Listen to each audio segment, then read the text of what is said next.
The final chapter. Nina had always been drawn to darkness. Horror novels, crime documentaries, urban legends whispered on the edge of truth. She devoured them all. She loved to read them. She was fascinated. So when she stumbled across the final chapter, tucked inside a forgotten corner of Whittaker books, it felt almost like destiny. It was strange from the start. No author name, no summary, just a pitch black cover with a single silver-embossed title. When she brought it to the register, the clerk, a gaunt, hollowed-eyed man she's never seen before, barely looked at her as she rang it up to buy. "Be careful with that one," he murmured as he slid it across the counter. "It doesn't like to be unfinished." She laughed it off, nerves fluttering in her stomach, and left without another word. That night, she curled up in bed, rain tapping out the window. Nina opened the book.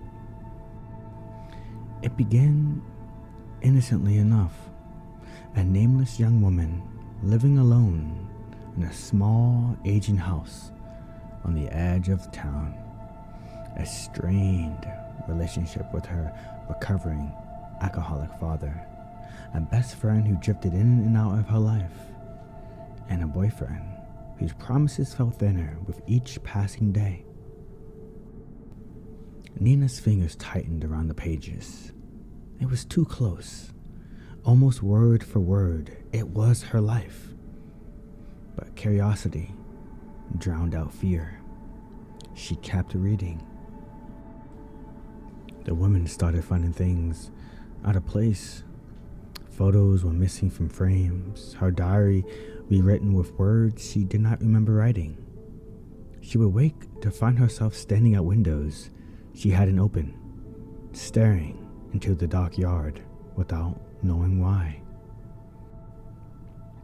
When Nina woke up in the next morning, her bedroom window, normally sealed shut with swollen wood, hung wide open. Muddy footprints stained the floor. Her heart sank. The air smelled wrong, like damp soil and rotting leaves. She told herself it was stress, sleepwalking, nothing more, nothing less.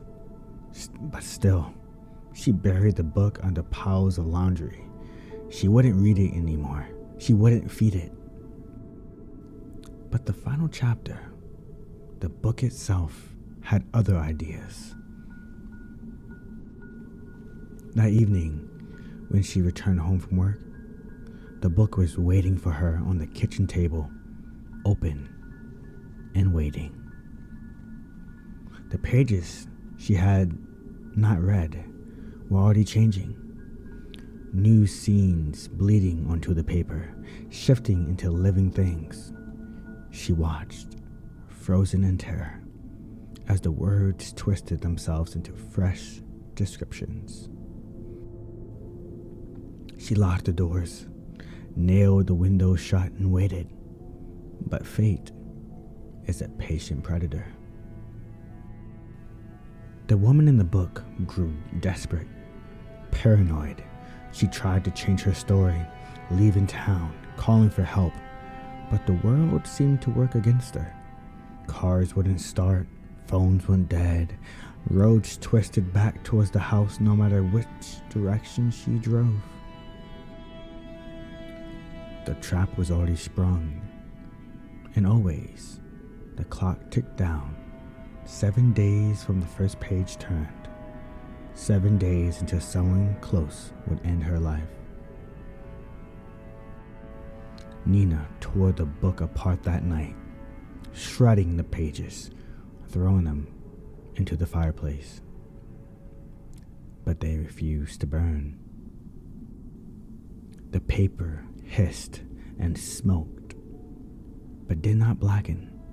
Instead, the ink bled out, pooling into one word repeated over and over: run, run, run.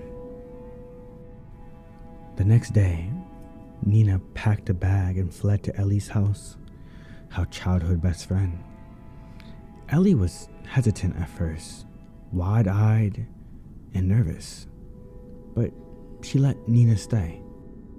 The next day, Nina packed a bag and fled to Ellie's house, her childhood best friend. Now, Ellie was hesitant at first, wide-eyed, nervous, but she let Nina stay. For a moment, Nina felt hope. Maybe she had broken free. Maybe the book had been some sick joke. But on the sixth night, Nina found a note tucked under her bag, a page torn from the final chapter in her own handwriting. It read, "You cannot run from the ending. You can only meet it." And Ellie, sweet Ellie, her best friend, was watching her a little too closely now. The story described the final betrayal in chilling detail. The woman's best friend, whispering reassurances, even as she hid the blade behind her back. Nina did not sleep that night. She stayed fully clothed, sneakers on, her bag was packed, and she was ready to go. When she heard Ellie moving around downstairs, the scrape of a kitchen drawer, the creak of footsteps, Nina slipped out the window into the freezing night air. She didn't stop running, through backyards, over fences, barefoot when her shoes caught and tore. Her mind raced faster than her body. Who else could it be? She thought of Max, of her father. She thought of everyone she had trusted. And then she remembered something the clerk had said. It does not like to be unfinished. Well, maybe she couldn't run from her ending, but maybe she could write a new one. Nina broke into Whittaker bookstore just before dawn. Her heart was hammering against her ribs. The store was abandoned, dust heavy, as if no one had set foot inside for years. But the old man was there, and he was waiting.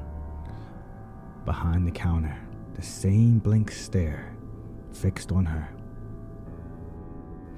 "I wanted to change," she gasped, throwing the ruined book over the counter. "I want a different ending." The man shook his head slowly. "There's a price," he whispered. "One death for another, blood for blood." Nina hesitated only a moment, then nodded. He handed her a pen, black, glistening like oil, and pointed to the empty pages that had appeared at the back of the book. "Write it," he said. "Write your ending." Hands shaking, Nina wrote. She wrote of her betrayer, lurking in the shadow, blade in hand. But this time, she saw them coming. This time, she struck first. This time, she would survive. When she looked up, the store was empty, silent. The book lay closed on the counter, a tiny smear of red soaking into the cover where her hand had brushed it. She returned to Ellie's house with a calm she hadn't felt in days. Ellie greeted her with a relieved smile and something glinting behind her back. A knife. So Nina moved faster. When it was over, the knife clattered to the floor, and Ellie's wide, shocked eyes stared at her from the ground. The book did not lie. A death was still needed, but it did not have to be Nina's. As Nina stood there, heart racing, she realized the ink on her palms had begun to sink into her skin, black vines coiling up her wrists. She had survived, but now she was a part of the story. She was a part of the book, and the final chapter was far from over.